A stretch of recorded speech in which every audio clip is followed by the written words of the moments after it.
عقیدہ ختم نبوت کے ایک اور مجاہد، ایک اور محافظ وہ حضرت فیروز دیلمی رضی اللہ عنہ ہے۔ بہت مشہور واقعہ ہے کہ اللہ کے نبی نے اس کو بلایا اور کہا کہ یمن کے اندر جو اسود عنسی نے نبوت کا اعلان کیا اس کی سرکوبی کی جب جائے اور اس کو قتل کرے۔ حضرت فیروز جب نکلتے ہیں اللہ کے نبی صلی اللہ علیہ وسلم اس کو دوبارہ بلاتے ہیں، ان کے چہرے کو دیکھتے ہیں اور خوب دیکھتے ہیں، خوب دیکھتے ہیں۔ صحابہ نے پوچھا کہ اللہ کے نبی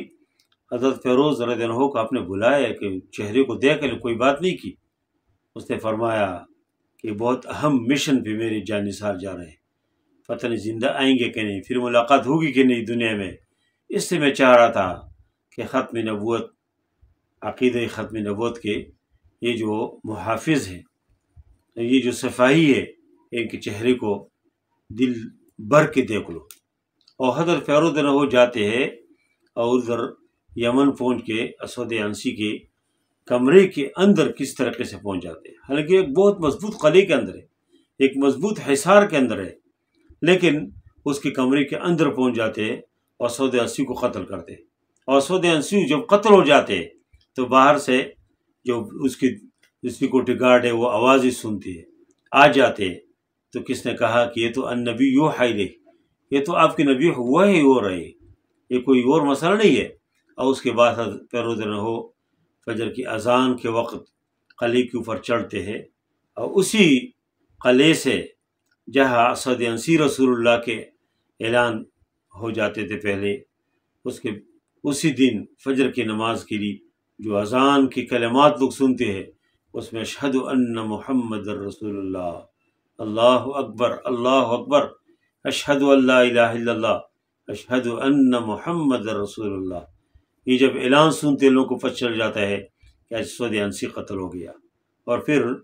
لوگ بھی خوش ہو جاتے ہیں، مسلمان خوش ہو جاتے ہیں، اس وقت موجود جو صحابہ ہیں یمن کے وہ خوش ہو جاتے ہیں، اور اس خوشخبری کو اللہ تعالیٰ نبی کریم صلی اللہ علیہ وسلم کو وحی کے ذریعے سے سناتے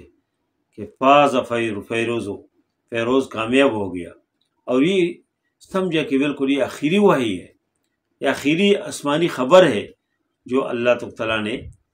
نبی کریم صلی اللہ علیہ وسلم کو دی ہے۔ تو یہ لوگ خوش ہو گئے، اور یہ مہم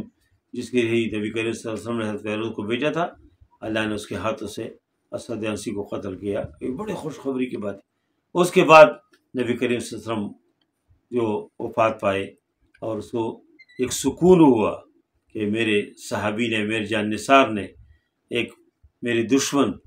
جو نبوت کی دعویٰ کیا اور جھوٹی دعوے دار ہے،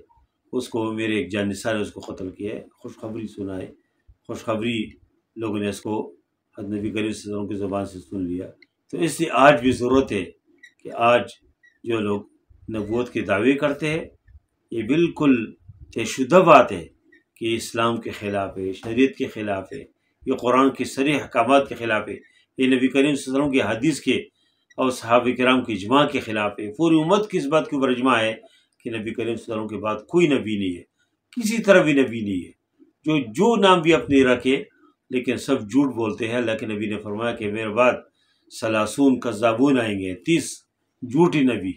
دجالون آئیں گے، دھوکہ باز آئیں گے، اس وقت کے ساتھ ساتھ نکل آتے ہیں اور دھوکے دیتے لوگوں کو،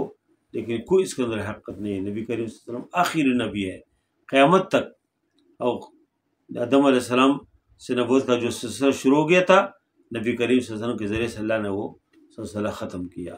تو اس عقیدے کے تحفظ اور حفاظت ہم سب کی ذمہ داری ہے۔ جب ہم کسی کلمہ پڑھاتے ہیں اشہد ان لا الہ الا اللہ اشہد ان محمد عبدہ رسولہ، لا الہ الا اللہ محمد رسول اللہ، تو اس میں یہ سمجھانا چاہیے ان کو کہ نبی کریم صلی اللہ علیہ وسلم آخری نبی ہے، اس کے بعد کوئی نبی نہیں ہے۔